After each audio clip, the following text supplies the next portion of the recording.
सभी लोगों को मेरा नमस्कार। जैसा कि आपको पता है कि आज हम यहाँ एकत्रित हुए हैं एनएमएम को समझने के लिए, राष्ट्रीय पांडुलिपि मिशन, नेशनल मिशन फॉर मैन्युस्क्रिप्ट्स। हमारे देश भर में शुरू से ही, since the ancient times, Hindustan की सरजमीन एक ऐसी ज़मीन रही है जिसने बहुत सारे मज़हब, बहुत सारे कल्चर, बहुत सारे पंथ को अपनी बाहों में जगह दी। इसी में ही सबसे पुराने अगर आते हैं तो हमारे पास जो कल्चर्स फ्लरिश्ड हुए, जो हमारी सभ्यताएं फ्लरिश्ड हुई, उसमें हिंदुइज़्म, जैनिज़्म, बुद्धिज़्म, इस्लाम, उसके बाद से पारसीज़, सिंधीज़, पंजाबीज़, ऐसे अनगिनत ऐसे पंथ हैं जो कल्चर यहाँ पर फ्लरिश्ड हुए, जिसको सभी लोगों ने यहाँ पर बहुत सपोर्ट किया। अब उसके बाद से जब ये चीज़ें, जो भी चीज़ें थी, शुरू में एज ए रिलीजियस टेक्स्ट लिखने की शुरुआत हुई कि हर मज़हब के लोग, हर संस्कृति के लोग अपनी संस्कृति को बचाने, आगे बढ़ाने और आने वाली जनरेशन को बताने के लिए उसको लिखा करते थे। जब लिपि की शुरुआत हुई तो सभी लोगों ने अपने हिसाब से उसको लिखना शुरू किया और जो हस्तलिखित जो हमारे डॉक्यूमेंट्स होते हैं उसको पांडुलिपि का नाम दिया गया। जब 1972 में एंटीक्विटी एक्ट बना तो उसमें डिफ़ाइन किया गया कि मैन्युस्क्रिप्ट इज़ अ डॉक्यूमेंट। तो इसको डिफ़ाइन किया गया कि मैन्युस्क्रिप्ट, पांडुलिपियाँ वो डॉक्यूमेंट हैं जो हाथ से लिखी हुई हों और 75 साल पुरानी हों।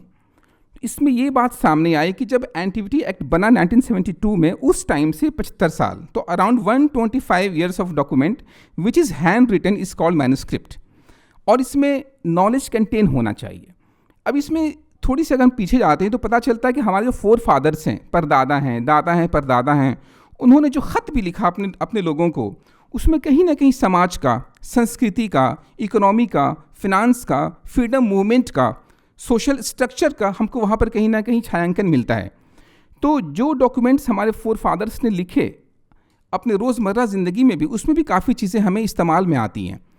तो ऐसा नहीं कि मैन्युस्क्रिप्ट आपको सिर्फ रिपोजिटरी में मिलेगी, लाइब्रेरी में मिलेगी, ये आपके घरों में मिल सकती है, आपके पूर्वजों के घरों में मिल सकती है। हिंदुस्तान में, इंडिया में, भारत में जो पांडुलिपियाँ शुरू में रखी गई वो ज़्यादातर हम जो पाई गई हैं आपको मंदिरों में बहुत हैं, खानकाहों में हैं, मस्जिदों में हैं, मठों में हैं, जैन मुनीस के यहाँ हैं, मोनेस्ट्रीज़ में हैं और विभिन्न धार्मिक स्थानों पर उसको पूजा भी जाता है, क्योंकि वो पांडुलिपियाँ काफ़ी पुरानी हैं और स्टार्टिंग में ज़्यादातर धार्मिक हुआ करती थी, क्योंकि हर चीज़ को मज़हब से लेकर चलते थे।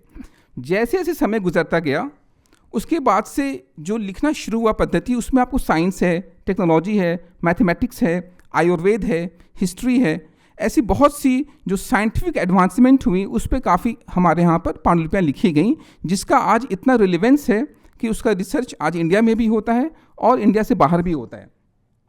तो इसमें जो 75 ईयर्स ओल्ड डॉक्यूमेंट हैं उसको हम बोलते हैं, हस्तलिखित को बोलते हैं मैन्युस्क्रिप्ट, पांडुलिपि। हस्तलिखित जो दस्तावेज़ हैं जो कि 125 साल पुराने हैं, उसको हम पांडुलिपि बोलते हैं। अब ये जो पांडुलिपियाँ थीं हर जगह स्कैटर्ड थीं।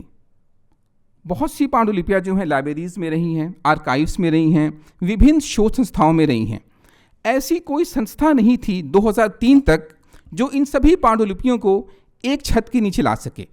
इसी वजह से उस वक्त के तत्कालीन जो प्रधानमंत्री जी थे, स्वर्गीय श्री अटल बिहारी वाजपेयी जी ने, उन्होंने इस चीज़ की आवश्यकता महसूस की कि एक ऐसी संस्था होनी चाहिए जो कि सिर्फ पांडुलिपियों पे काम करे। हालांकि इसके लिए पहले से लाइब्रेरीज थी, आर्काइव्स थे, लेकिन वो उतना ध्यान उसका नहीं हो पाता था। इस वजह से 2003 में एक मिशन को गठित किया गया, उसका नाम रखा गया राष्ट्रीय पांडुलिपि मिशन, नेशनल मिशन फॉर मैन्युस्क्रिप्ट। 2003 में इसकी स्थापना की गई। इसकी स्थापना के प्रमुख 4 बिंदु थे कि भारत में और भारत के बाहर इंडिक ऑरिजिन मैन्युस्क्रिप्ट्स जहाँ कहीं भी हैं उसका हम दस्तावेजीकरण करेंगे, प्रलेखन करेंगे, डॉक्यूमेंटेशन करेंगे। फर्स्ट डॉक्यूमेंटेशन कि हमारे पास कितना हमारे पास विरासत है मैन्युस्क्रिप्ट्स की। उसके बाद से जो सेकेंड था कि हमारा वो था कि कंजर्व करेंगे, कंजर्वेशन करेंगे, इसका संरक्षण करेंगे, ताकि जिस तरह सदियों से ये सफ़र तय करते हुए हमारे पास ये पांडुलिपियाँ पहुँची हैं, उसी तरह ये हमारा फ़र्ज़ बनता है कि हम इसको संरक्षित रखें और आने वाली जो पीढ़ियाँ हैं उसको हम इसको स्थानांतरित कर सकें। और जब ये मैन्युस्क्रिप्ट कंजर्व हो जाती है प्रॉपर तरीके से, उसके बाद से इसे हम स्कैनिंग करते हैं, डिजिटाइज करते हैं। इस वजह से कि ज़माने के साथ साथ हमें चलना बहुत ज़रूरी है। किसी भी डिज़ास्टर की वजह से, चाहे वो मैन मेड हो चाहे नेचुरल हो, अगर ये पांडुलिपियाँ किसी वजह से बर्बाद हो जाती हैं, बाढ़ की वजह से, ज़लज़ले की वजह से, तो जो इसकी सॉफ्ट कॉपी है, डिजिटल कॉपी है, वो हमारे पास रहती है ताकि हम शोधकर्ताओं को उसे दे सकें रिसर्च करने के लिए। और जो फोर्थ पॉइंट है वो है डिसेमिनेशन। ये ऑनलाइन भी है और ऑफलाइन भी है। जब हमने उसको डॉक्यूमेंट किया मैन्युस्क्रिप्ट्स को, उसको कंजर्व किया, उसकी स्कैनिंग की, the fourth stage is the online dissemination और ऑफलाइन डिसेमिनेशन। इसमें हम क्या करते हैं कि जो पांडुलिपियों पर रिसर्च करना चाहते हैं, जो प्रोफेसर्स हैं, रिसर्चर्स हैं, शोधार्थी हैं, वो कुछ पांडुलिपियों को सिलेक्ट कर सकते हैं और उस पर अपना रिसर्च का काम कर सकते हैं, जिसका हम बाद में पब्लिकेशन करते हैं। तो इन 4 बिंदुओं पर महत्वपूर्ण इस पर हम काम करते हैं। First documentation, conservation, digitisation and online dissemination और ऑफलाइन डिसेमिनेशन। ये जो हमारी मेजर एक्टिविटीज़ हैं डॉक्यूमेंटेशन की, तो भारतवर्ष में डॉक्यूमेंट करने के लिए, डॉक्यूमेंटेशन के लिए हमने भारतवर्ष में खोला है मैन्युस्क्रिप्ट रिसोर्स सेंटर। इसको हम MRC बोलते हैं। ये भारतवर्ष में अब तक 100 से ज़्यादा हमारे सेंटर्स खुल चुके हैं। इनका ये काम होता है कि अपने रीजन में, अपने एरिया में सर्वे करते हैं। सर्वे करने के बाद से उस पांडुलिपि का डॉक्यूमेंटेशन करते हैं। शुरू में ये डॉक्यूमेंटेशन ऑफलाइन हुआ करता था, मैनुअली था। बाद में इसे हमने डिजिटलाइज कर दिया है ताकि हेडक्वार्टर से बैठकर आप इसे मॉनिटर कर सकते हैं। तो अब तक पिछले 20 सालों में NMM ने, मिशन ने लगभग 5.2 मिलियन जो डॉक्यूमेंट्स हैं मैन्युस्क्रिप्ट, उसका डॉक्यूमेंटेशन किया है, 52 लाख का। ठीक है, इसमें विभिन्न तरह की भाषाएं हैं और लिपियां हैं। हमारी जो नेक्स्ट एक्टिविटी होती है वो है कंजर्वेशन की। अब कंजर्वेशन करने के लिए पूरे भारतवर्ष में इस्टेब्लिश किया गया MCC, manuscript conservation centre.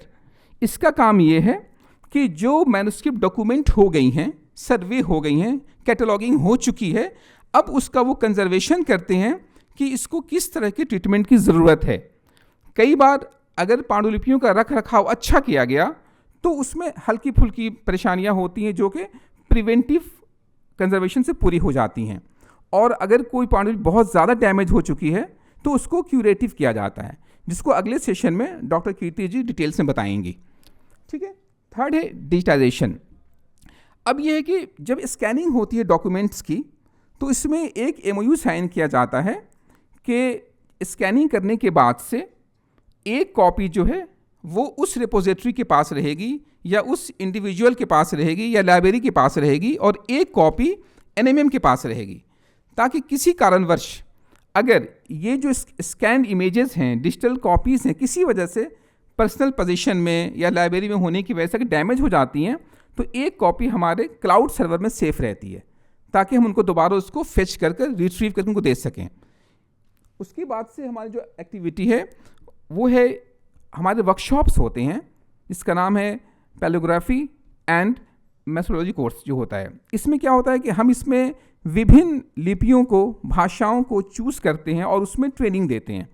15 students, 20 students, 25 students, इनको लेकर 5 दिन की, 21 दिन की कार्यशालाएं आयोजित की जाती हैं, जिसमें ये कोशिश की जाती है कि अगर किसी ख़ास लिपि के, भाषा के अगर ज्ञाता कम हैं या वो ज़बान या वो लिपि बिल्कुल on the verge of extinction है, तो उसमें हम ट्रेन करते हैं ऐसे बच्चों को जो कि हमारी फ्यूचर लाइन जनरेशन तैयार हो सके। कि कोई ऐसी लिपि है जिस जाने वाले बहुत कम इंडिया में हैं, तो वो लोग कुछ लोगों को ट्रेनिंग दे देते हैं ताकि ये चीज़ें कैरी ऑन होती रहें। उसके बाद से जो कंजर्वेशन वर्कशॉप्स होते हैं, कंजर्वेशन वर्कशॉप्स का ये मोटिव होता है कि हमारा मोटिव है कि हर डिस्ट्रिक्ट में, हर घर में एक ना एक कंजर्वेटर हो जो कि अपनी पांडुलिपियों को खुद ही थोड़ा सा कंजर्व कर सके। तो ये जो कंजर्वेशन वर्कशॉप्स होते हैं, इसमें कोशिश की जाती है कि जो एक्सपर्टाइज ऐसी बनाई जाए कि अगर NMM की रीच वहाँ तक किसी वजह से नहीं भी हो पा रही है, तो आपके घर में, आपके परिवार में, आपके गांव में 2-4 लोग ऐसे ज़रूर हों जो कि कंजर्वेशन प्रॉपरली कर सकें। क्योंकि जो इतना बड़ा वास्ट ज़ख़ीरा है इंडिया में, जो नोन सोर्सेज में, अननोन सोर्सेज में है, अगर हम खुद कंजर्वेशन जानते हो तो प्रिवेंटिव हम आराम से कर सकते हैं, उससे उसकी लाइफ काफ़ी बढ़ जाती है, फर्दर डैमेज होने से हम बचा सकते हैं उसको।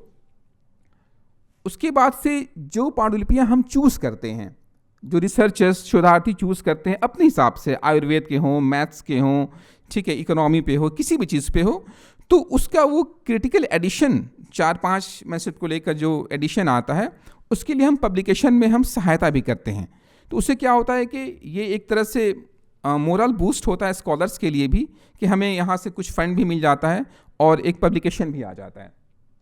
उसके बाद से हमारी एक न्यू मैगजीन आती है कीर्ति रक्षण, ताकि इससे हम अपना आउटरीच का काम करते हैं और सेमिनार्स और तद्बोध लेक्चर्स करते हैं। तद्बोध लेक्चर्स इसलिए करते हैं कि इसमें जो पांडुलिपि ज्ञान विज्ञान के जो विद्वान हैं ना, उनको हम इनवाइट करते हैं दिल्ली, या फिर हम कहीं और ऑर्गेनाइज करते हैं, ताकि वहाँ के लोगों को, उस प्रदेश के, उस गांव के, उस प्रांत के लोगों को अवेयरनेस हो सके कि पांडुलिपियाँ क्या हैं और हम कैसे पांडुलिपियों को और बचा सकते हैं।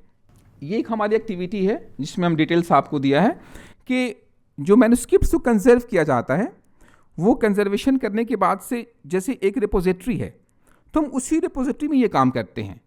We do not bring those manuscripts here, वहीं हमारी टीम जाती है और कंजर्व करती है थ्रू MCC कंजर्वेशन सेंटर्स। तो अब तक हमने लगभग 90 मिलियन फोलियोज को कंजर्व किया है, 90 मिलियन फोलियोज को कंजर्व किया है। अब उसका स्कैनिंग प्रोसेस में है, क्योंकि टाइम टेकिंग प्रोसेस होता है, इसमें स्कॉलर्स भी चाहिए होते हैं, टेक्निक्स भी चाहिए होती हैं। कई बार क्या होता है कि अगर आपको भाषा का ज्ञान नहीं है, लिपि का ज्ञान नहीं है, तो हम पेज नंबर उल्टे सीधे हो जाते हैं। इसीलिए स्कैनिंग करने के लिए भी हमें वहाँ पर एक ऐसा स्कॉलर चाहिए जो उस भाषा को, उस लिपि को समझ सके और जो छोटी मोटी कमियाँ हैं उसको पूरा करने में अपना सहयोग दे सके। और अब तक 3.5 लाख मैन्युस्क्रिप्ट को हमने डिजिटाइज किया है, जो कि NIC के सर्वर पे अवेलेबल है, और इसमें से लगभग 1,70,000 ऐसी मैन्युस्क्रिप्ट्स हैं जो हमारे वेब पोर्टल पर अपलोड की गई हैं रिसर्चर्स के लिए। उस 1,70,000 में लगभग 80,000 ऐसी मैन्युस्क्रिप्ट्स हैं स्कैन डिजिटाइज्ड, जो कि पब्लिक डोमेन में फ्री एक्सेस के लिए हैं। उसको कोई भी स्कॉलर ऑनलाइन उसको देख सकता है, पढ़ सकता है, लेकिन उसका प्रिंट आउट अभी नहीं ले सकता, उसको डाउनलोड नहीं कर सकता, क्योंकि जो ऑनलाइन एक्सेस पॉलिसी है NMM की, उसमें भी काम चल रहा है। अभी उसमें कुछ और चीज़ें बाकी हैं, लेकिन वो रिसर्च के पर्पज़ से उसको यूज़ कर सकते हैं, ऑनलाइन वर्ल्ड में कहीं से भी देख सकते हैं। उसकी PDF उसमें डाउनलोड का ऑप्शन नहीं है, आप उसको व्यू कर सकते हैं, ठीक है। और अब तक 112 बुक्स पब्लिश की गई है, जो कि विभिन्न सब्जेक्ट्स पे है, जो कि NMM की वेबसाइट पर फ्री ऑफ कॉस्ट आप PDF पढ़ सकते हैं और डाउनलोड भी कर सकते हैं। उसके अलावा जो हम कंजर्वेशन वर्कशॉप्स ऑर्गेनाइज करते हैं पूरे भारतवर्ष में, एक अवेयरनेस प्रोग्राम के तहत, वो 250 से अधिक अब तक वर्कशॉप्स हो चुके हैं। कई बार ऐसी भी रिक्वेजिशंस आती हैं कि हमारे पास इतनी मैन्युस्क्रिप्ट्स हैं, हम खुद ही छोटा मोटा उसमें कंजर्वेशन कर लेंगे, तो हमें एक ट्रेनिंग की ज़रूरत है। तो यहाँ से टीम जाती है, या जो हमारे सेंटर्स हैं डिफरेंट स्टेट्स में, डिफरेंट सिटीज़ में, लगभग ऑन एन एवरेज एक स्टेट में 2 से 3 सेंटर हमारे हैं, ताकि वो एरिया कवर हो जाए, जिसकी संख्या अभी बढ़ाने की ज़रूरत है और उस पर अभी विचार चल रहा है। लेकिन मिनिमम 2 तो सेंटर्स हमारे हैं ही, ताकि वो एटलीस्ट कुछ ट्रैवल करने के बाद से जो हमारी विरासत है, जो मैन्युस्क्रिप्ट्स हैं, उसको वो कंजर्व कर सकें। और जो पैलियोग्राफी कोर्स हमारा होता है एडवांस लेवल, वो लगभग 102 हमारा बेसिक लेवल हो चुका है ये। और जो PG डिप्लोमा कोर्स एजेंसी में शुरू किया गया है, उसमें शारदा लिपि, ग्रंथ लिपि, अशोक इंस्क्रिप्शन, ब्राह्मी, नस्ताली को इंट्रोड्यूस किया गया है, ताकि एक ऐसी जनरेशन तैयार हो कुछ सालों में। ये चीज़ें एक दिन की नहीं हैं, कि जो बुज़ुर्ग हैं, जो कि अपनी ज़िंदगी ऑलमोस्ट जी चुके हैं, बूढ़े हो चुके हैं, उनकी जगह लेने के लिए युवा पीढ़ी थोड़ी आगे आए और इन लिपियों को, इन भाषाओं को समझे और सीखे, ताकि पांडुलिपि विज्ञान का काम और अच्छे से हो सके। जो कंजर्वेशन करने का ये प्रोसेस होता है, ये फ्लो चार्ट है कैसे NMM काम करता है पूरे इंडिया में। सबसे पहले तो आपको बताया कि MRC होता है, रिसोर्स सेंटर्स, जहाँ पे हम डॉक्यूमेंटेशन करते हैं या कैटलॉगिंग करते हैं। कैटलॉगिंग करने के बाद से हम देखते हैं कि इसकी कंडीशन कैसी है। अगर कंडीशन अच्छी है तो ये सीधे स्कैनिंग होने चला जाता है। अगर कंडीशन अच्छी नहीं है तो इसको पहले कंजर्व किया जाता है प्रिवेंटिव ट्रीटमेंट से और क्यूरेटिव से, उसके बाद से इसको डिजिटाइजेशन के भेजा जाता है। उसके बाद से इसका इंटीग्रेशन होता है हमारा जो वेब पोर्टल है भारतीय कीर्ति संपदा, जिसका भी नाम पांडुलिपि पटल हो गया है। इस वेब पोर्टल पे इसे हम इंटीग्रेट करते हैं। उसके बाद से ये ऑनलाइन डिसेमिनेशन के लिए क्लाउड पे ये चला जाता है। तो आप इसको कहीं से भी आप इसका कैटलॉग्स और स्कैन इमेजेस आप वर्ल्ड में कहीं से भी एक्सेस कर सकते हैं। उसी तरह ये डॉक्यूमेंटेशन के ये सारे स्टेप्स हैं, मतलब सिर्फ हम ये ऐसा नहीं कि एक पार्टिकुलर एमआरसी में किसी स्कॉलर ने डॉक्यूमेंट किया, सर्वे किया और उसको फ़ौरन अपलोड नहीं करते हैं। उसका एक फ़ेज़ है कि कैटलॉगर जो है वो अपना डेटा भेजता है कोऑर्डिनेटर को, और जो कोऑर्डिनेटर हैं वो भेजते हैं असिस्टेंट एडिटर को। ऐसे करते हुए ये जाता है चीफ एडिटर के पास, उसके बाद से इसे हम एनएमएम पोर्टल पब्लिश करते हैं। जो डॉक्यूमेंटेशन प्रोसेस है उसमें लगभग 30 से अधिक ऐसे फील्ड्स हैं जिसे मैंडेटरी है आपको फिल करना, जैसे उसका टाइटल क्या है, सब्जेक्ट क्या है, ऑथर क्या है, स्क्रिप्ट क्या है, लैंग्वेज क्या है, वो किस पेपर पे है, उसका मटेरियल क्या है, उसका टाइम क्या है, ये कमेंट्री है कि नहीं है, इन सब के बारे में डॉक्यूमेंटेशन के सेशन में डॉक्टर शिशिर कुमार पाठी आपको इसके बारे में बताएंगे। अब इसमें आता है कि जो हम डिजिटाइज करते हैं डॉक्यूमेंट्स को, किसी भी डॉक्यूमेंट को, ये टेक्नोलॉजी के साथ साथ तो हमें चलना पड़ता है, वरना वो डिग्रेड हो जाती हैं।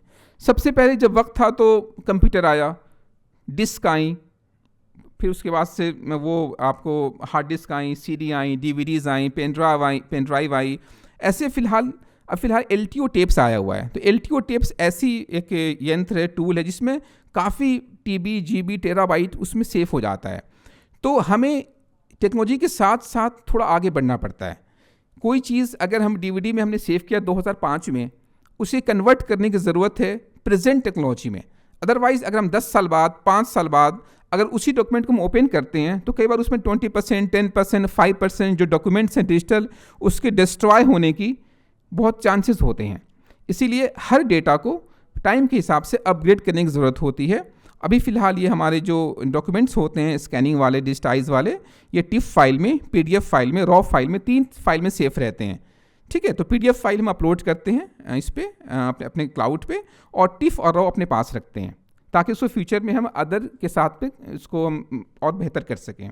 इसके बारे में रंजन जी बताएंगे आपको जब स्कैनिंग का सेशन शुरू होगा। तो एक TDR होता है, ट्रस्टेड डिजिटल रिपोजिटरी। ये वर्ल्ड में अब तक सिर्फ 2 ही ऐसी संस्थाएं हैं जिनको ये TDR ऑनर किया गया है। एक IGNC का ही है, NCA प्रोजेक्ट, और एक न्यूयॉर्क का है, न्यूयॉर्क पब्लिकेशन हाउस। ये एक ऐसा प्रोसेस है जिसमें बाहर की टीम्स आती हैं और आपके डेटा मैनेजमेंट, डेटा सेविंग, सारी चीज़ों को देखने के बाद से अवार्ड किया जाता है। और अभी ये हमारा प्रयास है कि जो 3rd ये TDR बने, ये NMM बने, इसके लिए प्रयास चल रहा है, क्योंकि हमारे डॉक्यूमेंट्स बहुत ज़्यादा हैं। 5.2 मिलियन तो डॉक्यूमेंटेशन है, 90 मिलियन फोलियोज कंजर्वेशन है, 3.5 लाख स्कैन इमेजेस जो हमारी हैं मैनस्क्रिप्ट की, वो मतलब कि अपलोड की हुई हैं। ये ऐसा कोई भी ऐसी संस्था वर्ल्ड में नहीं है जिसने 20,000 से भी ज़्यादा मैनस्क्रिप्ट को अपलोड किया हो। NMM is the only and the first organization in the world that has uploaded 3.5 lakh manuscripts, which the Guinness Book of World Record में ये नाम है। मतलब कि इस चीज़ को लिम्का बुक ऑफ रिकॉर्ड्स में भी नाम आना है इसका है, और गिनीज में भी आना है, इसलिए कि जो मैक्सिमम है वो 20,000 तक है। हमारे यहाँ जो फ्री एक्सेस के लिए वो 74,000 है, 74,000। सो ये वर्ल्ड का फर्स्ट है ऐसा, जो इतना बड़ा लार्ज स्केल में आपने इसको अपलोड किया है।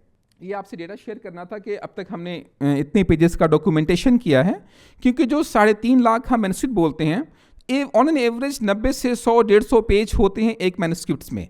तो 3.5 लाख जो मैनस्क्रिप्ट्स हैं वो अराउंड 3.43 करोड़ पेजेस होते हैं।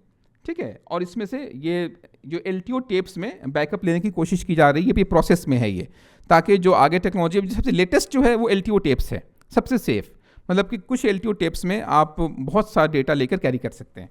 जो पांडुलिपियाँ हमारे देश में हैं, लेकिन समय के साथ, इतिहास के साथ और विभिन्न कारणवशों से बहुत सी ऐसी पांडुलिपियाँ हैं जो भारतवर्ष से बाहर चली गई किसी भी वजह से।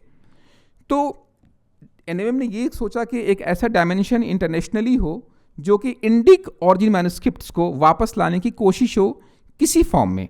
अगर मूलतः फॉर्म में वो चीज़ पॉसिबल नहीं है तो उसकी फ़ोटोकॉपी, उसके स्कैन इमेजेस, इस टाइप की चीज़ें हम वहाँ से ले आएँ। तो इसको देखते हुए अभी एक हमारा इंटरनेशनल MRC और इंटरनेशनल MCC सेटअप किया गया था थाईलैंड में और वियतनाम में, ताकि थाईलैंड में भी जो बृहत्तर भारत का कंसेप्ट है उसमें आपको थाईलैंड, साउथ ईस्ट एशिया पूरा आता है। तो साउथ ईस्ट एशियन रीजन में इंडिक ऑरिजिन मैन्युस्क्रिप्ट काफ़ी हैं, तो तो उस पर भी काम चल रहा है और वहाँ भी डॉक्यूमेंटेशन चल रहा है और कंजर्वेशन हो रहा है। वहाँ संस्कृति मंत्रालय भारत सरकार ने थाईलैंड में और वियतनाम में लैब्स इस्टेब्लिश किए हैं, कंजर्वेशन लैब्स और स्कैनिंग लैब्स, ताकि वहाँ की जो मैन्युस्क्रिप्ट्स हैं वहाँ स्कैन हो और वो हमें उसे देंगे, हम उसे अपलोड करेंगे। और जापान के साथ अभी एक MOU साइन हुआ है, उस पर भी काम चल रहा है। मंगोलिया के साथ भी MOU साइन हुआ है, वहाँ पे काम चल रहा है। रशिया के साथ हुआ है। ऐसे करके हम चाहते हैं कि साउथ ईस्ट एशिया और यूरोप में जो ख़ास तौर से इंडिया ऑफिस लाइब्रेरी है और जो ब्रिटिश में, जर्मनी में है, डेनमार्क में है, इटाली में है, ऐसी बहुत सी मैन्युस्क्रिप्ट्स हैं जो वहाँ गई हुई हैं, उसको वापस लाने का प्रयास MEA के थ्रू चल रहा है। और जैसे वो चीज़ हमारे पास, वो मैन्युस्क्रिप्ट हमारे पास आएगी, हम कोशिश करेंगे उसको अपने वेबसाइट पे अपलोड करें।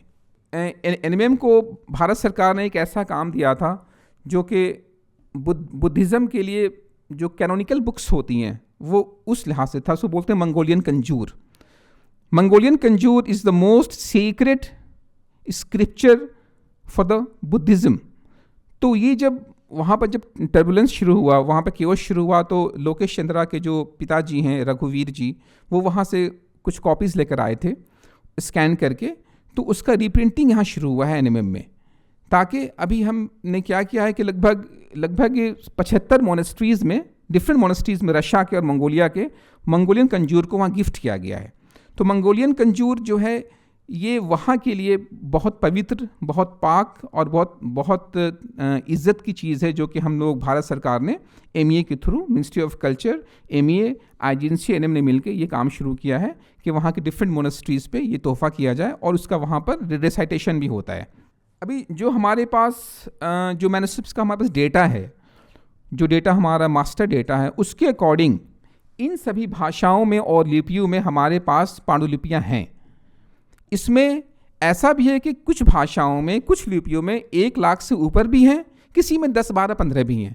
ठीक है, तो ये जो भाषाएं हैं और ये जो स्क्रिप्ट्स हैं, इसमें NMM के वेब पोर्टल पे आपको मैन्युस्क्रिप्ट्स हैं। अगर इसमें इस सिंधी में हमारे पास जो स्कैंड है वो 12 है, अभी 12 हमारे पास है। कुछ राजस्थान से है, 1-2 होशियारपुर से है। तो आप जो सिंधी स्कॉलर्स यहाँ बैठे हुए हैं, आपसे हमारा ये अनुग्रह है, आपसे गुजारिश है कि आप डिफरेंट रिपोजिटरी में जाते हैं, लाइब्रेरीज़ में जाते हैं, रिसर्च करते हैं। अगर आपको ये पता चलता है कि किसी पर्सनल कलेक्शन में या किसी भी गवर्नमेंट ऑर्गेनाइजेशन में सिंधी भाषा या सिंधी लिपि से जुड़े हुए अगर दस्तावेज़ वहाँ पर हैं, तो आप NMM को ज़रूर बताएं, ताकि हम उसका डॉक्यूमेंटेशन आपके थ्रू, उसका कंजर्वेशन और उसका स्कैनिंग करें। क्योंकि जैसे जैसे हमें सर्वे होता है, हमें पता चलता है। तो आप सिंधी लैंग्वेज जानते हैं, आप सिंधी लिपि जानते हैं, तो अगर आप इसमें थोड़ा हमारा सहयोग करेंगे तो जो ये नंबर 12 से 15 है, ये नंबर और भी बढ़ सकता है। ख़ास तौर से ये थर्स्ट एरिया है इस वर्कशॉप का कि आपका कोऑपरेशन, आपका सहयोग बहुत ज़रूरी है इन नंबर्स को बढ़ाने के लिए, और आप हमारे साथ मिलकर काम करें। आप जहाँ कहीं, आप भारत के विभिन्न प्रदेशों से आए हुए हैं, हर प्रदेश में लाइब्रेरीज़ हैं, कलेक्शंस हैं। आप अब यहाँ से जाएँ तो ये जहन में लेकर जाएँ कि हम जो पांडुलिपियाँ सिंधी में हैं उसको हम देखेंगे, उसको समझेंगे। क्योंकि अगर एक भारतीय, ये NMM का जो एक सोच है कि अगर एक भारतीय एक पांडुलिपि को बचाने के लिए कोशिश करे तो हमारी 140 करोड़ तो ऐसे ही बच जाएंगी। तो एक इंसान ये ज़रूर सोचेगा अपने जीवन भर में, अभी नहीं, अभी तो बहुत उम्र है भी, जीवन भर में एक पांडुलिपि ज़रूर बचाएंगे। ये अगर हम संकल्प लें तो हम आगे लोगों को मोटिवेट कर सकते हैं। और ये जो पांडुलिपियाँ हैं, आप अपने घरों में भी देखें। आप एक घर, दादा परदादा की जो पोथियाँ होती हैं ना, वो पांडुलिपियाँ ही होती हैं। हम इनको इज्जत से कई बार खोलते नहीं, उनकी पूजा करते हैं। आप अपने घरों में देखें, कई बार डॉक्यूमेंट्स पड़े होते हैं।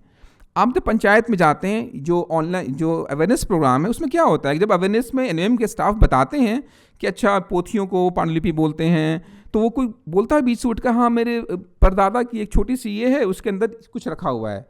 तो बोलता हाँ हमारे जो नानी हैं उनके पास कुछ रखा हुआ है। तो ऐसे करके पता चलता है कि 2 घंटे के अंदर ही हमें 200-500 ऐसी पांडुलिपियाँ मिल जाती हैं जो उनको पता नहीं है कि वो पांडुलिपि हैं, लेकिन वो पांडुलिपियाँ हैं। तो इसमें जो लैंग्वेज है या और जो स्क्रिप्ट है, इसमें हमारे पास मैन्युस्क्रिप्ट्स हैं और इसमें कुछ अभी रह गई होंगी, जैसे जैसे आती उसे ऐड करते रहते हैं। अगर आप, बहुत से लोग यूरोप को देखते हैं या वेस्ट को देखते हैं, आप यूरोपियन कंट्रीज़ में, वेस्टर्न कंट्रीज आप जाएंगे तो आपको 10 से 12 लैंग्वेजेस मिलता है। हिब्रू हो गया, ग्रीक हो गया, इटालियन हो गया, जर्मन हो गया, इंग्लिश हो गया। लेकिन भारत में 64 से अधिक 64 से अधिक लिपियों और भाषाओं में पांडुलिपियों का संग्रह है, जो कि एक बहुत बड़ी उपलब्धि है। ये एक बार इसे देख लें आप। इसमें बहुत सी चीज़ें आप जानते भी होंगे, बहुत से स्क्रिप्ट के बारे में नाम सुना भी होगा, कुछ ऐसे लोग होंगे जिनको कुछ नया भी लगता होगा, और इसमें बाकी चीज़ें ऐड भी होंगी। इसमें आप भी हमें सपोर्ट करेंगे तो इसमें और चीज़ें ऐड हो जाएंगी। अब ये जो स्क्रिप्ट्स हैं 64 के आसपास हैं, लेकिन 10-12 ही ऐसे लोग समझ में आता है कि ये लोग जानने वाले हैं इंडिया में ज़्यादा हैं। बाकी लोगों को तो हमें ट्रेन करने की ज़रूरत है कि नहीं? तो इसी वजह से ये सारी कार्यशालाएं, सारे वर्कशॉप्स होते हैं कि एक सेकेंड लाइन जनरेशन तैयार हो जो कि इन पांडुलिपियों को समझ सके और इस विरासत को आगे पीढ़ी की तरफ बढ़ा सके। ये बार बार कहा जाता है कि हमारे पास कैसे आई 800 साल, 900 साल, 1500 साल पुरानी पांडुलिपियाँ हमारे पास आईं, कैसे आईं? तो जब हमारे पूर्वजों ने इतनी मेहनत कर कोशिश कर स्ट्रगल करके उसको बचा के हमको आप तक पहुंचाया है, तो हमारा फ़र्ज़ बनता है कि हम भी इसको आने वाली पीढ़ी तक पहुंचाएं, है कि नहीं? और ये भारत में जो पांडुलिपि का एक कल्चर रहा है, जिसको बोलते हैं मैन्युस्क्रिप्ट कल्चर ऑफ इंडिया। ये एक ऐसा कल्चर था कि इसमें लोगों को एम्प्लॉयमेंट मिलती थी। एक पांडुलिपियों को सही से बनाने के लिए, लिखने के लिए 20 से अधिक विभिन्न प्रकार के लोगों का योगदान हुआ करता था। एक तो स्कॉलर्स जो लिखते थे, जो समझते थे, लिखने वाले कातिब, उसके बाद से पेपर बनाने वाले, पाम लीफ बनाने वाले, उसको शेप दे काटने के लिए रंग वाले अलग होते थे, उसको धूप में सुखाना उनका अलग काम था, फ्रेम पे जो बॉर्डर्स पे काम होते थे उसके लिए अलग होते थे, रोशनाई कोई और बनाता था, कलम कोई और बनाता था, कंडे कोई और बनाता था। तो एक तरह से की इंडस्ट्री थी उस टाइम, जिसमें 20 से अधिक लोग डिफरेंट इस पे काम करते थे। तो ये जो कल्चर है Mysore culture of India, Mysore culture हमारा था, ये वर्ल्ड में कहीं नहीं है। वर्ल्ड में मैक्सिमम आपको वेस्ट यूरोप में 5, 6, 7, 8 स्क्रिप्ट में मिलता है। जो पूरा वर्ल्ड का कलेक्शन आप मिला लेंगे ना, पूरा वर्ल्ड का कलेक्शन एक तरफ और इंडिया का एक तरफ, उससे डबल है, जो मैसूर के बारे में बता रहे हैं। अच्छा, अब इसमें है कि जो भारतवर्ष में प्राचीन वक्त से लेकर अब तक किन किन मटेरियल्स पे पांडुलिपियाँ मिलती हैं, जो मटेरियल्स हैं जिस पे पांडुलिपियाँ अवेलेबल हैं।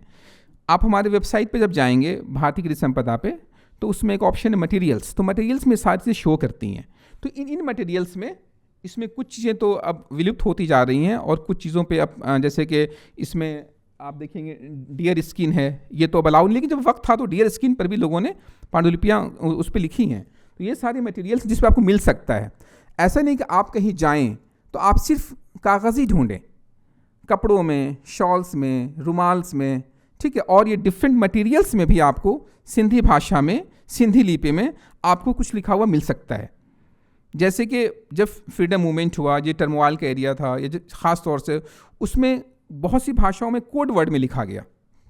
सिंधी भाषा होगी लेकिन डॉट्स का हेर फेर होगा। सिंधी भाषा जो है वो पर्शो अरबिक स्क्रिप्ट में भी लिखी जाती है, राइट। तो पर्शो अरबिक स्क्रिप्ट में अलिफ है, ब है, त है, प है, फ है। जैसे प में 3 नुक्ते होते हैं, सिंधी में 4 हो जाते हैं। तो नुक्तों का हेर फेर है। तो ये फ्रीडम मूवमेंट में ये स्पाई की लैंग्वेज भी थी कि हम आप समझेंगे कि कितने डॉट से क्या होगा। तो फ्रीडम स्ट्रगल मूवमेंट में ऐसी सभी जो हम बोलते हैं ना वर्नाकुलर लैंग्वेजेस का बहुत बड़ा रोल रहा है फ्रीडम स्ट्रगल में। उसमें उर्दू भी है, हिंदी भी है, सारी भाषाएं, उसमें सिंधी का भी बहुत बड़ा रोल रहा है। उसको आपको थोड़ा उजागर करने की ज़रूरत है। अगर आपको कहीं कोई ऐसा लेटर मिल जाता 1942 का, 1945 का, 47 का, 36 का, 25 का, जिसमें कोई बता रहा है कि ये जंग कहाँ हो रही है, क्या हो रहा है, तो वो चीज़ें भी उसी की पेरीफेरी में आती हैं। तो अब आप इस ध्यान में रखें कि सिर्फ पेपर ही ना देखें, आपको न्यूमिस्मेटिक्स जो होते हैं, जो कॉइन्स पे लिखे जाते हैं, उसमें भी आपको मिल सकता है। अब आप जहन थोड़ा खोल कर रखें कि पेपर के अलावा जो सबसे कॉमन है, उसके अलावा इन डिफरेंट मटेरियल्स पर भी आपको इस मैन्युस्क्रिप्ट मिल सकती है, किसी भी भाषा में, किसी भी लिपि में। ये सारी ज्योग्राफिकल कंडीशन से भी होती हैं कि जो जहाँ का भौगोलिक ये है ना, वहाँ जैसे मान लीजिए कि आप कोस्टल रीजन है तो आपको पाम लीफ मिलेगा, है ना। बहुत फॉरेस्ट का एरिया है तो आपको टॉर्टोइस शेल हो गया, डियर स्किन हो गया। ऐसे करके ये ज्योग्राफिकल कंडीशन के हिसाब से ये बेस करती हैं। अब जो हमारे जो MCCs हैं और जो हमारा यहाँ हेडक्वार्टर NMM में, इसमें जो मैन्युस्क्रिप्ट्स आती हैं कंजर्व करने के लिए, डॉक्यूमेंटेशन हो गया, उसके बाद से जब कंजर्व करते हैं प्रिवेंटिव या क्यूरेटिव, तो इसमें इस कंडीशन में हमें मैन्युस्क्रिप्ट मिलती हैं। इस कंडीशन में इसे हमें ठीक करना पड़ता है। इसमें जो मैन्युस्क्रिप्ट थोड़ी मोड़ी डैमेज होती हैं वो तो फ़ौरन ठीक हो जाती हैं, लेकिन जो बहुत ज़्यादा डैमेज होती हैं उसके लिए काफ़ी समय लगता है, जिसके बारे में कीर्ति जी आपको बताएंगी। तो ये सारी कंडीशंस होती हैं। बैड ब्रिटल होता है, कई बार उसमें बहुत सारे उसमें होल्स होते हैं, उसको फिल करना होता है, कई बार बहुत ज़्यादा स्टिकी होता है। तो इन सब कंडीशंस में आपको भी मिल सकती हैं। अगर आप कहीं जा रही हैं, कोई ऐसा लाइब्रेरी का कमरा है जो कि 100 साल से बंद है, अब आपने उसे जब ओपन किया तो आपको इस कंडीशन में मिलेंगी। तो उसमें आपको थोड़ी सी हिम्मत मेहनत करके, मास्क लगा के, ग्लव्स पहन के उसको छूना है, उसको हल्का देखना है कंडीशन क्या उसकी है। अगर आप उससे दूर भागेंगी तो मैनस्क्रिप्ट से आपको लगाव ही नहीं होगा, क्योंकि आपको उसको धूप दिखाना, झाड़ना, उसको साफ़ करना, तभी तो आप पढ़ सकते हैं उसको। तो वो कपड़े में लपेट के भी हो सकता है, उसमें मॉइस्चर भी हो सकता है। जो लोग थोड़े जागरूक हैं वो उसी लिहाज से उसको रखते हैं, जिसको बोलते हैं स्टोरेज सिस्टम ऑफ मैनस्क्रिप्ट्स। स्टोर करने का तरीका ऐसा है कि ये आपकी पांडुलिपियों को कई साल की अलग लाइफ दे देती है। मॉइस्चर आ जाता है तो वो डैमेज हो जाएगी। तो जो थोड़ा जागरूक हैं वो वॉल से थोड़ा दूर रखते हैं कि उसका मॉइस्चर नहीं आएगा। तो ये सारी डिटेल्स आपको अभी बताई जाएगी। अभी एक कमेटी मीटिंग बैठी थी तो उसमें था कि बहुत सी मैनस्क्रिप्ट्स हमारे पास हैं और अक्सर लोग कहते हैं कि रेयर है, रेयर है, रेयर है, बहुत रेयर है। तो रेयर मैनस्क्रिप्ट के लिए ये कैटेगराइजेशन किया गया था कि अगर कोई पांडुलिपि, कोई मैनस्क्रिप्ट इस कंडीशन में, इस कैटेगरी में है तो उसको हम बोलते हैं रेयर मैनस्क्रिप्ट्स। जैसे उसमें आयुर्वेद पे है, आयुर्वेद पे बहुत सी ऐसी मैनस्क्रिप्ट्स हैं जो कि आज मॉडर्न मेडिकल साइंस से एक कंपैरेटिव जो लिटरेचर है उसको बनाया जा रहा है। जो आयुष मिनिस्ट्री है वो सारा आयुर्वेद पे काम करते हैं। पहले ज़माने में जब एलोपैथ नहीं आया था तो सारे इलाज तो यूनानी और आयुर्वेद से हुआ करते थे। तो जो हमारे जो मेडिसिनल जो हर्ब्स हैं, जो शर्ब्स हैं, इन सारी चीज़ का विवरण, इनका जिक्र आपको पांडुलिपि में मिलता है आयुर्वेद वाले में। उसके बाद से कोई ऐसा है जो मैथमेटिकल है, क्योंकि जो वैदिक मैथमेटिक्स है, जो एंशिएंट मैथमेटिक्स है, उसका भी हमारे पास हमें मिलती हैं। तो ये वक्त ऐसा है कि जो लोग यहाँ मेडिकल साइंस से हैं, जो मैथमेटिक्स से हैं, जो फिजिक्स से हैं, जो ज्योग्राफी से हैं, जो ज्योतिष शास्त्र से हैं, जो खगोल से हैं, ऐसे आपको डिफरेंट टाइप पे आपको मिलेंगी। तो इसमें रिसर्च करने के लिए ये ज़रूरी है कि आपको भाषा का भी ज्ञान हो और सब्जेक्ट का भी हो। आप सिर्फ अगर भाषा जानते हैं, लिपि जानते हैं और आपका वो सब्जेक्ट नहीं है, तब भी आप बहुत अच्छा काम नहीं कर सकते। और आप एक्सपर्टाइज हैं उस सब्जेक्ट में, लेकिन आप भाषा नहीं जानते। तो ये दोनों को मिलकर एक साथ काम करने पर पांडुलिपि विज्ञान और जो इसकी परंपरा है उस पर बहुत अच्छा काम हो सकता है। एक मैथमेटिशियन है, बहुत बड़ा मैथमेटिशियन है, लेकिन उसको संस्कृत या प्राकृत नहीं आती, या एक स्कॉलर है उसको संस्कृत बहुत अच्छी आती है, उसको मैथमेटिक्स 0 आती है, तो काम नहीं हो पाएगा। दोनों को साथ मिलकर काम करना होगा। या अगर 500 साल से उसकी कार्बन डेटिंग से पता चलता है कि ये पांडुलिपि कितनी पुरानी है, तो जो 500 साल ज़्यादा पुरानी उसको हम रेयर कैटेगरी में रखते हैं। अभी से एक हमारे कोर्स शुरू किया गया पैलेग्राफी का और मैनस्क्रिप्टोलॉजी का। ये कोर्स वो कोर्स है जिसको हम बोलते हैं पांडुलिपि विज्ञान। इस चीज़ को बहुत अभी बढ़ावा देना है, क्योंकि बहुत कम ऐसी यूनिवर्सिटीज़ हैं जहाँ ये पीजी डिप्लोमा होते हैं या मास्टर्स हो, बहुत कम 5-6 यूनिवर्सिटीज़ हैं। तो ये कोर्स अगर इंट्रोड्यूस किया जाता है, जो कि बहुत से लोग जो ब्यूरोक्रेट्स कर सकते हैं इसे, तो अगर इसको यूजीसी के थ्रू किया जाए तो जितनी स्टेट यूनिवर्सिटीज़ हैं और जितनी सेंट्रल यूनिवर्सिटीज़ है वहाँ पर ये कोर्स जब इंट्रोड्यूस होगा, इसका सिलेबस बनाकर एनएमएम ने दिया है यूजीसी को, तो क्या होगा कि बहुत एक सिस्टमेटिक वे में आप इसको अवेयरनेस प्रोग्राम को आप प्रमोट कर सकते हैं। बहुत से ऐसे डिग्री कॉलेजेस हैं, स्टेट में कॉलेज हैं, जिनको पता भी नहीं कि पांडुलिपि क्या होती है। तो ये इसका कोर्स सिलेबस डिज़ाइन किया गया है, यूजीसी को भेजा गया है। अगर ये कोर्स होता है तो ये काफ़ी चीज़ें लोगों को आसानी होंगी। और इसमें आप सभी लोग इस चीज़ का ध्यान रखें कि अब आज के बाद से आपको कहीं लिखता है पांडुलिपि दिखता है, पांडुलिपि दिखती है, मैनस्क्रिप्ट का नाम पता चलता है, या कुछ लोग पोथी बोलते हैं, ग्रंथ बोलते हैं, ये सारी पांडुलिपियाँ होती हैं। आप अपने घर में, परिवार में, कस्बे में, ज़िले में, पंचायत में थोड़ी अपनी आँखें खुली रखें, ताकि कई बार नज़र से सामने से निकल जाता पता नहीं चलता है। तो आपको ये पता होना चाहिए कि किस किस फॉर्म में वो रहती है। अक्सर लोग उसको कपड़े बांध के रखते हैं, अक्सर लोग कपड़े बांध कर रखते हैं, उसकी पूजा भी करते हैं। ठीक है, तो वो चीज़ आप अपने घरों में ध्यान दें उसका। अब एक बात आती है कि जो आर्कियोलॉजी है, आइकोनोग्राफी है, क्या वो मैनस्क्रिप्ट्स हैं, है ना? तो ज़माने के हिसाब से जब पेपर का आविष्कार नहीं हुआ था तब शिलालेख लिखे जाते थे। शिलालेख में क्या था, बारिश हो, पत्थर हो, गर्मी हो, बरसात हो, वो ख़त्म नहीं होता था। इसलिए शिलालेखों पर भी आप देखेंगे तो वो हाथ से उसमें उसको इनग्रेव किया जाता है। लेकिन उसका डिसाफरमेंट आप ही कर सकते हैं जो स्क्रिप्ट जानते हों या लैंग्वेज जानते हों। in absence of script knowledge, you can't decipher any शिलालेख, any rock edict. Rock edict जो इंडिया में है, ख़ासतौर से जो अशोकन रॉक एडिक्ट है, अशोकन रॉक एडिक्ट और एक्यूमेनियंस रॉक एडिक्ट जो ईरान का है, इसमें काफ़ी सिमिलरिटीज़ हैं क्योंकि ये कंटेम्प्रेरी थे.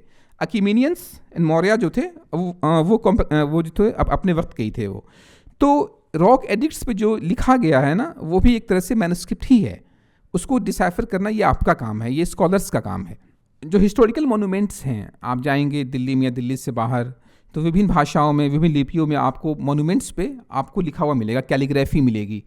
तो वो कैलीग्राफी जो है और जो मोनूमेंट्स पे जो लिखते हैं, जो एपिग्राफी है, एपिग्राफी सेंटर्स बहुत सारे इंडिया में 4 सेंटर्स हैं जो इस पे काम करते हैं. लेकिन इनको कहीं ना कहीं ज़रूरत है उन स्कॉलर्स की जो उस लिपि को पढ़ सकें, वरना वो सिर्फ कैलीग्राफी रह जाती है, वो एक डिज़ाइन रह जाता है.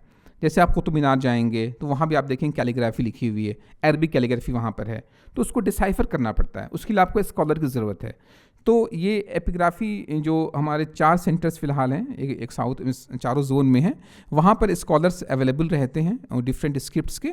जैसे जैसे ASI जो ASI इस पे काम कर रहा है कि जो साइट्स हैं इंडिया में 4000 से ज़्यादा जो कि ASI प्रोटेक्टेड साइट्स हैं, वहाँ पर स्कॉलर्स को बुलाया जाता है, उसको डिसाइफर किया जाता है और उसके नीचे उसका डिस्क्रिप्शन लिखा जाता है. तो कहीं ना कहीं अगर इतना जो पुराना सिंधी समाज, सिंधी कल्चर इतना पुराना है, जो कि आपको हड़प्पन टाइम से भी इसका ट्रेस मिलता है, तो कहीं ना कहीं एंशियंट टाइम्स में या मिडाइवल टाइम्स में या अर्ली मॉडर्न में या लेटर मॉडर्न में आपको ऐसे डॉक्यूमेंट्स ऐसे मिल सकते हैं, ऐसे शिलालेख मिल सकते हैं जिसपे थोड़ा वेरिएशन के साथ सिंधी हो सकता है. क्योंकि समाज तो बढ़ता जाता है ना, ज़बानें भी ट्रैवल करती हैं, डेवलप करती हैं. तो जो एंशियंट क्लासिकल सिंधी होगी वो शायद मॉडर्न से अलग हो, तो उस चीज़ों को जहन में रखते हुए हम इन सब मटेरियल्स को देख सकते हैं. जब ये मिशन बना उसके बाद से बहुत सी हमारे पास पांडुलिपियाँ आई, तो उसमें हुआ कि कुछ ऐसा कलेक्शन बनाते हैं जिसको हम बहुत रेयर होंगे, बहुत इंपॉर्टेंट होंगे, तो उसको हम नाम देंगे मैन्युस्क्रिप्ट ट्रेजर ऑफ इंडिया. तो इसके लिए 2006 में एक बुकलेट निकाली गई, विज्ञान निधि. तो विज्ञान निधि में हर वो मैन्युस्क्रिप्ट जो कि काफ़ी इंपॉर्टेंट है, रेयर है, हिस्टोरिकल है, आयुर्वेद है, साइंटिफिक है, मेडिकल है, उसको कुछ का नाम दिया गया ये. और उसमें उसका एड्रेस भी है कि ये मैन्युस्क्रिप्ट कहाँ पे अवेलेबल है.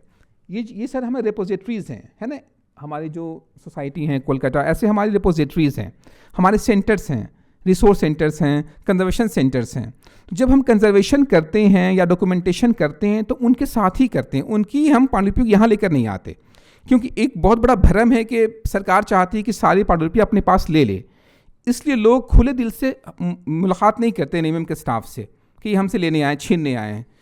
तो ये चीज़ें, ये जो धारणा को समझाने के लिए कि आप गलत धारणा है ये, अब लोगों को समझ में आ रहा है कि नहीं, ये ओरिजिनल जो रहता है मैंने वो आपके पास रहता है. हम एक सिर्फ डिजिटल कॉपी रख लेते हैं अपने पास कि आपके पास अगर डैमेज हो गया, लॉस हो गया, तो हमारे पास सेफ रहेगा. तो बीच में कई साल तक जो जैन मठ्स हैं ना, वहाँ से हमें बहुत सपोर्ट था नहीं. अभी कुछ साल पहले जो उनके हेड हैं जैन मुनीस के, उनको ये बात बहुत अच्छी लगी और उन्होंने कहा कि हाँ, भारत सरकार का ऐसा कोई इरादा नहीं है कि आपकी पांडुलिपियाँ को वो अपने पास लेंगे, बल्कि वो उसको कंजर्वेशन करके आपको वापस कर देते हैं. तो उसके बाद से ऐसे बहुत जैन मठ्स हैं जो कि अब अप्रोच कर रहे हैं कि हमारी पांडुलिपियों को आप कंजर्व करें, कैटलॉग करें और स्कैन करें. तो एक जागरूकता की भी ज़रूरत है कि भारत सरकार या NMM या संस्कृति मंत्रालय का ये कोई मंशा नहीं है, कोई इरादा नहीं है कि हम आपकी पांडुलिपियों को अपने पास रखें. जो ओरिजिनल है वो आपके पास रहेगी, उसकी डिजिटल कॉपी एक हमारे पास रहती है. ये आपको पता होना चाहिए. अगर आप किसी को बातों बात में कोई मिल जाता जिसके पास मान ली 200, 500, 1000 मैन्युस्क्रिप्ट्स हैं, तो आप उसे वहीं पे आप उसको अवेयर कर सकते हैं कि देखो ऐसा एक संस्था है NMM जो कि कंजर्वेशन और डॉक्यूमेंटेशन और स्कैनिंग करते हैं, और आपकी वो ओरिजिनल कॉपीज़ को लेकर नहीं जाते हैं, बल्कि आपको एक डिजिटल कॉपी आपको देते भी हैं, सॉफ्ट कॉपी आपको हैंड ओवर करते हैं. तो जैसे जैसे इसका डिसेमिनेशन होगा, अवेयरनेस होगा, ज़्यादा लोग हमसे जुड़ेंगे और जो अननोन सोर्सेज में जो मैन्युस्क्रिप्ट्स हैं बहुत सारी, वो नोन सोर्सेज में कन्वर्ट हो जाएंगी. रिपोजिटरी हम बोलते हैं जहाँ पर मैन्युस्क्रिप्ट्स हैं. तो हमारा एक है MRC मैन्युस्क्रिप्ट रिसोर्स सेंटर और MCC. तो अब तक लगभग 70,000 रिपोजिटरी में NMM ने काम किया है. जैसे कि एक MRC है, उस MRC के अंदर मान लीजिए कि 10 इंस्टीट्यूट्स हैं, तो उसको हम रिपोजिटरी बोलते हैं. तो अब तक 70,000 रिपोजिटरीज का कलेक्शन जो हमारे पास है 5.2 मिलियन का, इट कंटेन्स 70,000 रिपोजिटरीज. जो मैन्युस्क्रिप्ट्स होती हैं, एक होती हैं इलस्ट्रेटेड, एक होती हैं नॉन इलस्ट्रेटेड. जो इलस्ट्रेशन वाली होती हैं उसमें मैप्स होते हैं, डायग्राम्स होते हैं, पिक्चर्स होते हैं, पिक्टोरियल्स होते हैं, डिस्क्रिप्शन के साथ होता है। एक होता है सिर्फ टेक्स्ट होता है। तो मैन्युस्क्रिप्ट को दो कैटेगरी में बांटा गया है, एक है इलस्ट्रेटिव, एक है नॉन इलस्ट्रेटिव। क्योंकि जो पुरानी पेंटिंग्स हैं ना, पुरानी पेंटिंग्स हैं वो इलस्ट्रेटिव में आती हैं, डायग्राम्स हैं और जो पिक्चर्स हैं वो इलस्ट्रेटिव में आती हैं। ये इसमें दोनों टेक्स्ट भी है और आपको इसमें इलस्ट्रेशन भी है। जब डॉक्यूमेंटेशन होता है तो ये लिखा जाता है कि इस मैन्युस्क्रिप्ट्स में इतने इलस्ट्रेशंस हैं, ताकि फ्यूचर मान लीजिए कि अगर किसी वजह से कोई डैमेज होता है तो हम बता सकते हैं कि फ़लाँ साल में डॉक्यूमेंटेशन हुआ था और उसमें इतने इलस्ट्रेशंस थे, आज ये कम क्यों हैं। तो इससे एक क्रॉस चेक भी हो जाता है। अब इसमें देखिए इसमें कितना आर्ट वर्क है और आप खुद विजुलाइज कर सकते हैं कि इसमें कितने लोगों ने, डिफरेंट लोगों ने इस पर काम किया होगा। क्योंकि हर इंसान तो अच्छा ड्रॉ नहीं कर सकता, हर इंसान अच्छा लिख नहीं सकता, हर इंसान अच्छे कलर कॉम्बिनेशन नहीं जानता। तो इसी वजह से ये कहा जाता है कि जो हमारा मैन्युस्क्रिप्ट कल्चर था उसमें 20 से ज़्यादा डिफरेंट तरह के लोग उसमें काम किया करते थे और उसको उनसे एम्प्लॉयबिलिटी मिलती थी। ये कल्चर काफ़ी साल तक था, उसके बाद से थोड़ा सा इसमें गिरावट आई। कुछ हमारी मेजर रिपोजिटरीज हैं, इतनी कलेक्शंस इसके हैं, जैसे कि सरस्वती महल में 49,000 मैन्युस्क्रिप्ट्स हैं, जो कभी घट बढ़ भी सकते हैं, अभी उस टाइम तक कितना था। तो ये सारे बड़े बड़े ऐसे सेंटर्स हमारे रिपोजिटरीज हैं, MRCs हैं, जिनका कलेक्शन इतना ज़्यादा है। किसी का 49,000 है, 48,000 है, 38,000 है। अभी जो काम चल रहा है बनारस में, वहाँ 1,22,000 मैन्युस्क्रिप्ट्स हैं। वहाँ पर एक यूनिवर्सिटी है, संपूर्णानंद यूनिवर्सिटी, वहाँ पर कंजर्वेशन, डॉक्यूमेंटेशन और स्कैनिंग का काम चल रहा है अभी। वहाँ 1,22,000 मैन्युस्क्रिप्ट्स हैं। उसी लिहाज से ये सारे कलेक्शंस हैं। तो इसमें इनको अप्रोच करने में NMM के सभी साथियों का, जो 20 साल से यहाँ काम कर रहे हैं, उनका काफ़ी योगदान रहा है। क्योंकि सभी NMM के साथी लोग जो डॉक्यूमेंटेशन के लिए जाया करते थे, कंजर्वेशन के लिए, वो किसी भी विषम परिस्थिति में जाते थे, 44 डिग्री 48 डिग्री सेल्सियस में काम करते थे। तो ये उन लोगों का बहुत बड़ा योगदान है जिन्होंने विषम परिस्थितियों में NMM के लिए देश के विभिन्न कोनों में गए और वहाँ पर इन लोगों ने डॉक्यूमेंटेशन, कंजर्वेशन का काम किया। ये उन लोगों का योगदान है। और ये नंबर्स बाद में बढ़ सकते हैं। जैसे कि ये हमारा MRC है, अब इन्होंने सर्वे किया, 500 में से और मिल गई, फिर डॉक्यूमेंट किया, तो ये नंबर्स और इंक्रीज़ हो सकते हैं। ये आपको पहले बताया गया कि हमने 5 जोन में बांटा है MRC सेंटर्स को, नॉर्थ, साउथ, ईस्ट, वेस्ट और एक नॉर्थ ईस्ट। 5 जोन में इसलिए बांटा गया है कि काम करने में आसानी होती है। और हमारे जोनल कोऑर्डिनेटर्स होते हैं जो कि हर जोन को कोऑर्डिनेट करते हैं, वहाँ कितनी मैन्युस्क्रिप्ट्स हैं, वहाँ कितने हमारे MRC हैं। तो 5 जोन्स हैं NMM के, जो कि जोनल कोऑर्डिनेटर्स हमारे NMM में हैं, जो कि इसको अच्छी तरह से इस पर काम करते हैं। इसमें जो डॉक्यूमेंटेशन का काम होता है उसमें गवर्नमेंट ऑफ इंडिया जो है प्लेन एरियाज़ में एक डॉक्यूमेंटेशन का 150 रुपये देती है एज अ रिन्यूमरेशन, और पहाड़ी एरिया में 350 रुपये देती है। ताकि वहाँ पर कई बार ऐसा होता है कि रास्ते अजीब होते हैं, बहुत ट्रैवल किया तो 2-4 मैन्युस्क्रिप्ट मिली, तो वहाँ पर 350 रुपीज़ पर मैन्युस्क्रिप्ट्स है और प्लेन एरिया में 150 हैं। इसमें ऐसे बहुत से स्कॉलर्स हैं जो कि जॉब नहीं कर सकते, वक्त नहीं है, तो वो अपना डॉक्यूमेंटेशन अगर एक दिन का 10 भी कर लेते हैं तो एक पार्ट टाइम की तरह से काम हो जाता है। तो कहीं ना कहीं डॉक्यूमेंटेशन में कहीं ना कहीं एक पार्ट टाइम जॉब इंडिया में हर जगह प्रोवाइड हो रही है थ्रू कैटलॉगर्स, क्योंकि उनको एक एंट्री का, एक परफेक्ट एंट्री का without any error 150 rupees government of India देती है। ये एक लिस्ट है हमारे MCCs की जहाँ कंजर्वेशन का काम होता है, और एक हमारा सेंटर काम डॉक्यूमेंटेशन का होता है। इसमें कहीं कहीं काम कंप्लीट जब हो जाता है उसे हम क्लोज़ कर देते हैं, उसके बदले नए सेंटर्स खुलते हैं। क्योंकि किसी एक ही सेंटर में मान ली 5,000 कलेक्शन है, उसको हमने 2 साल 3 साल में कंप्लीट कर लिया, तो उसे क्लोज़ करके उसके बदले दूसरा सेंटर ओपन करते हैं। अब ये manuscripts on various materials, different materials पे जो हमारे मैन्युस्क्रिप्ट पाई गई हैं इंडिया में, तो ये पाम लीफ है। ये next next next next next अब ये पेपर कैसे बनता है, राइस पेपर हैंडमेड, ये हमारे जो एक्सपर्ट हैं वो आपको बाद में बताएंगे जब कंजर्वेशन का सेशन होगा। तो next next next next next अभी हमारी टीम गई थी वैष्णो देवी श्राइन बोर्ड, वहाँ पर ऐसे ऐसे ग्रंथ मिले, वहाँ पर बिल्कुल छोटी सी भगवत गीता, बहुत छोटी सी और बहुत बारीक बारीक लिखा हुआ था, कुरान मिली, वहाँ पर रामायण मिली, बहुत छोटी छोटी, और उन कब से सेव करके रखा हुआ उसको। नेक्स्ट, तो इन सब फॉर्म्स में आपको पांडुलिपियाँ मिल सकती हैं पूरे भारतवर्ष में। ऐसा नहीं कि सिर्फ हम क्लॉथ पे ही या पेपर पे ही जाएं, बाकी जो आपको दिखाई गई कि इन डिफरेंट जो मटेरियल्स हैं उस पर आपको पांडुलिपियाँ मिलती हैं। और ये जो कोर्स है पैलीग्राफी का, अभी जैसे आपको बताया गया कि ज़रूरत है कि हर इंसान अप्रोच करे कि ये हर कॉलेज में, हर यूनिवर्सिटीज़ में ये कोर्स इंट्रोड्यूस हो, ताकि ये एक लार्ज स्केल पे ये काम हो सके पांडुलिपियों को बचाने का, उसके संवर्धन का, उसके संरक्षण का और उस पर रिसर्च के लिए।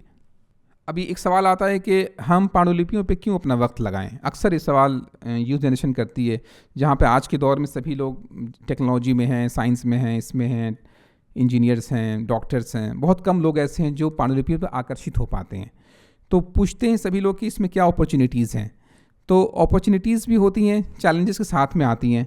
हमारा जो रिच कल्चर हेरिटेज है, या हमारा जो शेयर्ड कल्चर हेरिटेज है, इसमें कहीं ना कहीं पांडुलिपियों का बहुत बड़ा योगदान रहा है।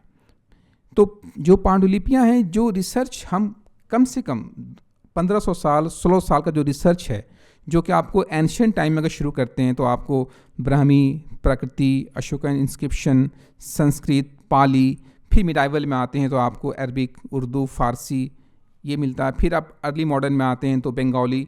तो हिस्टोरिकल पर्सपेक्टिव से भी और सोशल पर्सपेक्टिव से भी, रिसर्च पॉइंट ऑफ व्यू से पांडुलिपियों में ऐसा सन्निहित ज्ञान है कि हम उस पर कॉम्पैरेटिव स्टडी करके या फिर प्राइमरी लेवल पर रिसर्च करके हम और बेहतर से अपने देश को समझ सकते हैं, अपने देश को जान सकते हैं।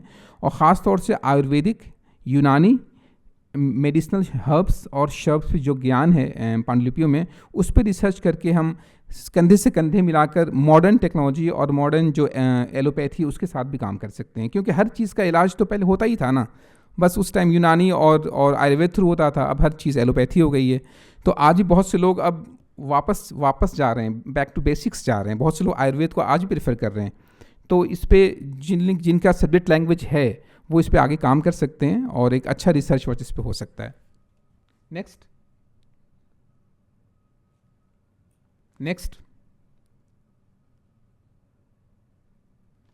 इसमें एक छोटा सा कन्फ्यूजन आता है कि क्या आर्काइवल रिकॉर्ड्स मैन्युस्क्रिप्ट्स हैं, है ना। आर्काइव्स में आर्काइवल रिकॉर्ड्स होते हैं। आर्काइवल रिकॉर्ड्स में ज़्यादातर प्रोसीडिंग्स पाई जाती हैं, प्रोसीडिंग्स होम्स की, सीक्रेट की, एक्सटर्नल की। जो फोर्ट विलियम कॉलेज था, जो फोर्ट विलियम कलेक्शन था, उसके ज़्यादातर कंपोनेंट्स को आर्काइव्स में प्रोसीडिंग्स में रखा गया है। तो एनएमएम का ये मानना है कि जो हस्तलिखित चीज़ें हैं 125 साल पुरानी, वो पांडुलिपियाँ हैं। और आर्काइवल रिकॉर्ड्स जो हैं वो ज़्यादातर बाद में सब टाइपोग्राफी में हैं। तो archival records are not the manuscripts. Manuscripts are those handwritten paper जो कि आपको 125 साल पुराना हो, हैंड रिटन हो और उसमें नॉलेज कंटेन हो। लेकिन आर्काइवल रिकॉर्ड्स अलग है और मैन्युस्क्रिप्ट्स अलग हैं।